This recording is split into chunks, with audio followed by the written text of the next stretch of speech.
पाकिस्तान का फिर भारत से फौरी बामकसद मुज़ाकरात पर जोर। वज़ीर ख़ारजा FM कुरैशी कहते हैं खित्ते को सिक्योरिटी के हवाले से चैलेंजेस का सामना है। जिद्दोजहद आज़ादी कश्मीर में नई कुव्वत आई है। भारत कश्मीरियों पर मज़ालिम और इंसानी हुकूक की खिलाफ वर्जी कर रहा है।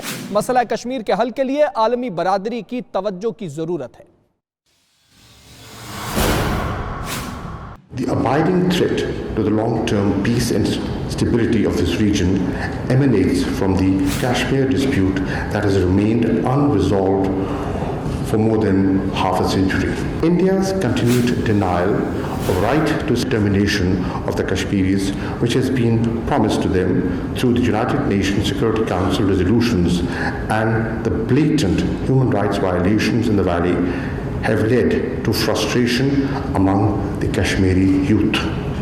The current Pakistani government showed that it is prepared to take concrete steps to ease tensions and our commitment to work towards friendly relations with India.